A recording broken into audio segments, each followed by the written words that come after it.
खाना पीना, दवाएं, बाकी सस्टेनेंस, रहन सहन के लिए, ये सब अंदर जा रहा है as per requirement.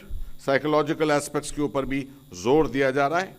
Backup communications वहाँ पर बन गए हैं और ज़्यादा, मतलब कम्युनिकेशंस के ऊपर अब काफ़ी और बैकअप बन गया है और रेगुलरली फैमिलीज़ के साथ बातचीत हो रही है। चीफ मिनिस्टर साहब, honourable chief minister Pushkar Dhami साहब भी गए थे वहाँ। Minister of state general V K Singh साहब वहीं हैं और विजिट्स हुई हैं।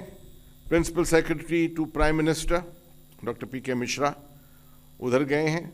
Union home secretary mister Ajay Bhalla वो भी वहाँ पर गए हैं। सेफ्टी के ऊपर बहुत ज़्यादा अभी भी फोकस किया जा रहा है।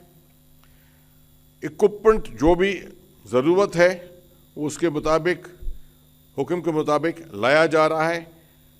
एक मीटरोलॉजिकल रिपोर्ट के मुताबिक अभी एक येलो अलर्ट है आईएमडी से, जिसके मतलब एक लाइट रेन, थोड़ी धीमी बारिश वहाँ पर हो सकती है अगले 24 से 48 घंटे में, बट इसका कोई अंदेशा ऐसा नहीं है कि इससे काम पर किसी तरह की बाधा पड़ेगी। मैं दोबारा आश्वासन देना चाहता हूँ, जितने वहाँ पर हमारे फंसे हुए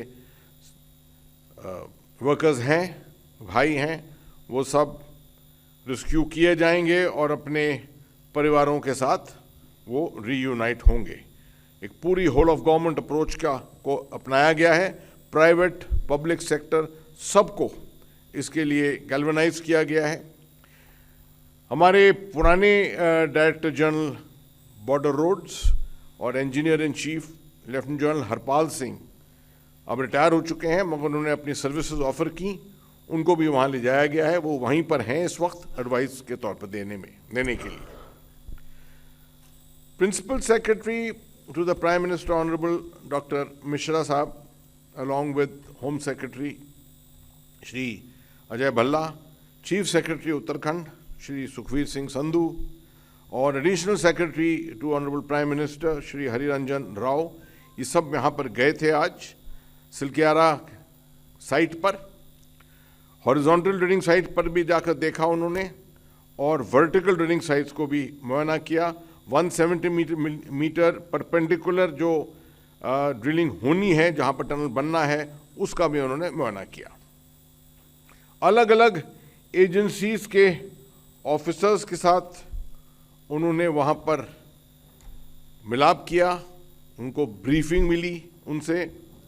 national highway infrastructure development corporation limited जो सिलकियारा के इस तरफ से हॉरिजॉन्टल ड्रिलिंग के लिए जवाबदार है, उनके साथ rail Vikas Nigam limited RVNL, Satluj Jal Vidyut Nigam limited, ONGC, Tehri hydro development corporation, central institute of mining and fuel research, border roads organisation, geological survey of India और इंटरनेशनल एक्सपर्ट्स जो वहाँ पर रोज़ जिनको हम सुन रहे हैं मीडिया पर भी, और बहुत सी और प्राइवेट एजेंसीज जो लॉजिस्टिक्स में भी लगी हुई हैं वहाँ पर, उन्होंने सब ने वहाँ पर प्रिंसिपल सेक्रेटरी साहब को ब्रीफ किया अबाउट द रेस्क्यू वर्क जो चल रहा है।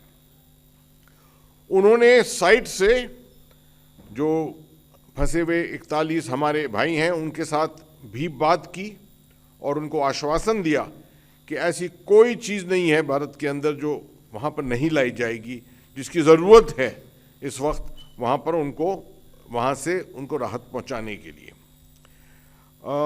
उन्होंने वक्त के ऊपर बहुत ज़ोर दिया कि इसको सब लोग बड़े लगन से काम कर रहे हैं और वक्त जो है इसके ऊपर ज़ोर देना चाहिए, क्योंकि जैसे जैसे ज़्यादा अरसा होता जा रहा है उतना मुश्किलात और शायद आगे पेश आ सकते हैं।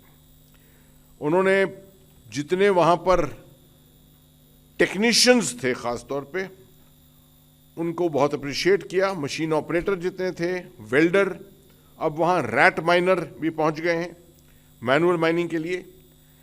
Police, SDRF, NDRF, border roads organisation, army के इंजीनियर्स, आईटीबीपी, डिस्ट्रिक्ट एडमिनिस्ट्रेशन इत्यादि। और उन्होंने ख़ास तौर पे सलाह दी कि कंटिन्यूअस हेल्थ मॉनिटरिंग इन सब 41 लोगों की होनी चाहिए और एडवाइजरीज लगातार हेल्थ डिपार्टमेंट से इनको ना ही सिर्फ इनके फिजियोलॉजिकल हेल्थ के लिए मगर ऑल्सो मानसिक हेल्थ के लिए भी देनी चाहिए। आखिर में उन्होंने कहा कि सरकार जो है वो पूरी तरीके से कमिटेड है, it's committed to provide all types of support. किसी भी एजेंसी का भारत में की मदद सरकार लेने को तैयार है अगर उनके पास कोई ऐसा आला है, कोई ऐसा बैकअप है, कोई टेक्नोलॉजी है या कोई ऐसे ह्यूमन रिसोर्सेज हैं जो मदद कर सकते हैं। अब मैं आपको कुछ टेक्निकल बातें बताऊंगा जो कल से प्रोग्रेस हुआ है। कल जैसे आपको बताया था मैंने कि 6 जगह पर कोशिशें शुरू हो गई हैं या शुरू होने वाली हैं।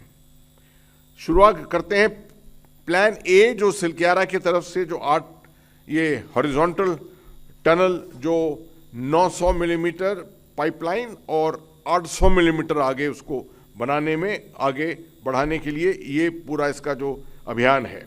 इसमें जो फंसा हुआ ऑगर था उसके ऑगर की ब्लेड्स जो हैं जो कल तकरीबन 30 मीटर निकल गई थी, 15 से 17 मीटर रह गई थी, उन सबको रात भर में बाहर निकाल दिया। आज सुबह उसका आखिरी टुकड़ा जो है वो बाहर निकला है। निकालते वक्त कुछ थोड़ी अड़पन आई थी, कुछ पाइपलाइन का एक आगे का हिस्सा जो है उस पर कुछ डैमेज हुआ था, उसको काट कर उसको सही कर दिया गया है।